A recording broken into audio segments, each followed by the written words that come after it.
Hello and greetings from Iceland, but I have news for you today, or 700 earthquakes so far since yesterday on the westernmost part of the Reykjanes peninsula. Yet again changing my plans since I was about to do a voiceover last night covering the peninsula and two other regions that are showing signs of rather strange seismic unrest.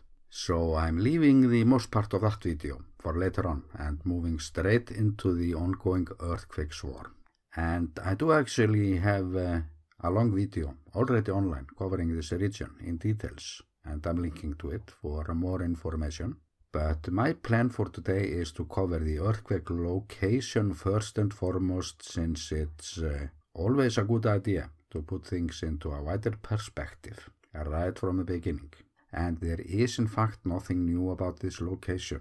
This is in fact where the mid-Atlantic ridge ceases to be an underwater ridge, and thereafter it is called Iceland, or this part of the mid-Atlantic ridge that sticks up from the ocean in the middle of nowhere with wonderful nature and terrible bakeries. And in a way we can say that Iceland starts to exist exactly here on this westernmost part of the youngest peninsula in Iceland, where we have the first of the in total 5 volcanic systems on a peninsula. But offshore we have other systems that every 100 years or so provides us with a new island from its volcanic landscape on the seabed. But the wave erosion does usually take those islands back into the abyss. But this island out there did however survive.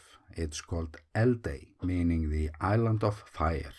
And this is how it looks from the Reykjanes lighthouse where we started the journey.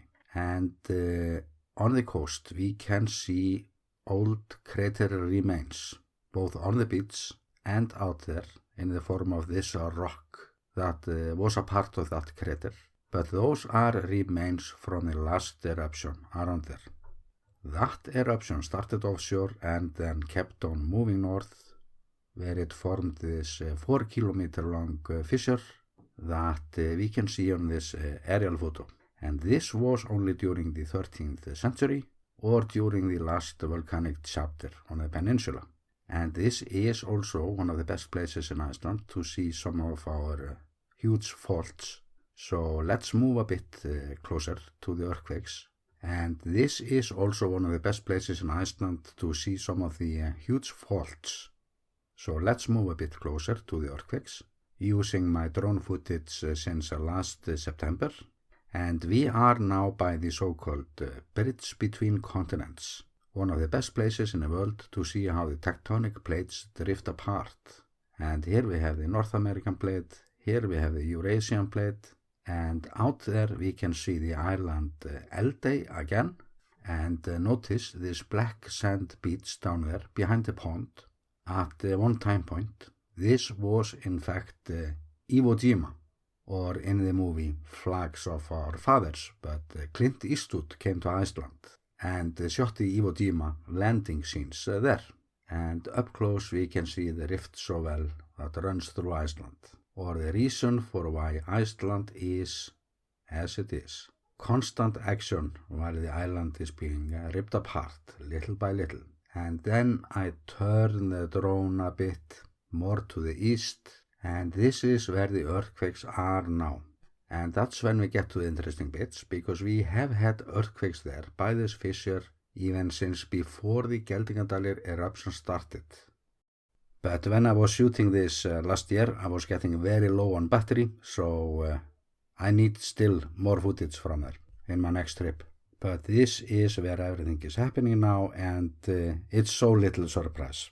The earthquakes line up pretty well along the fault, and bear in mind that this just happened last night, so it's still a lot of information to come.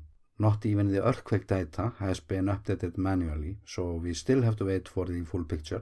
But this is how it looks today. Only the larger earthquakes have been confirmed in regards of exact location and depth. And this was one of the 4 places that was mapped by the university 13 months ago in order to calculate the threat from lava flows before the eruption came up in Geldingadalur. So this was one of the spots that looked very likely for a while.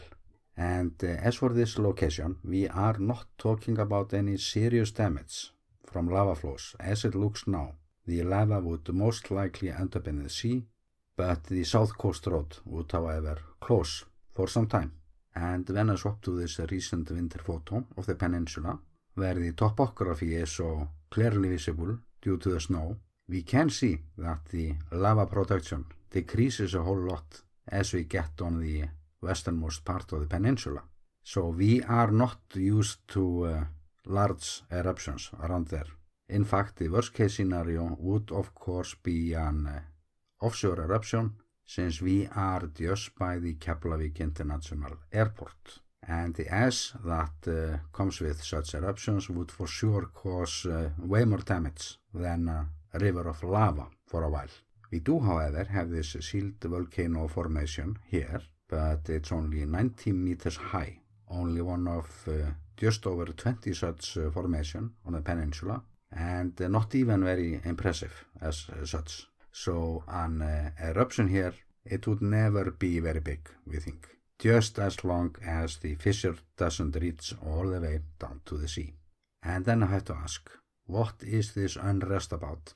In 2021, before the Geldingadalur eruption, the unrest here was just a part of that process. Then we would get the magma intrusion under Mount Keilir that finally came up in Geldingadalur. And the video was over. I was about to do yesterday was in fact about the increasing unrest under Mount Thorbjörn by Grindavik, and also about the unrest by the fissure north from town, both locations that played a big role before the eruption started. So like last year, all the same warning signs are already up. And in fact, just anything can happen around here. A fissure full of angry and boring elves might just open up, and we never know what tomorrow brings us. But what we know for sure is that the Reykjanes Peninsula is moving a whole lot, and there are many things going on today that remind me so strongly about the weeks before the Geldingadalur eruption. So of course I have to ask, are we into round 2? And where will it come up this time? And as usual, I'm leaving links to the earthquake monitors, some of my older videos, the GPS stations, but I don't think that we are about to see something big happen in the next days though. And there are no indications that magma is on its way to the surface now. The earthquakes are still at 5 to 7 kilometers depth. But I will keep you posted, as usual, of course, and add information to the video description if something happens fast. But I do have another video about the movements under my country in the making, and I will publish it in the next 1-2 days. And my feeling is that we are looking at the build-up to the next eruption on the peninsula, and watching how the seismic unrest develops for the next days might tell us where. And hopefully we will get lucky again, like last year. And with that, I am sending you best regards from the volcano island, Iceland.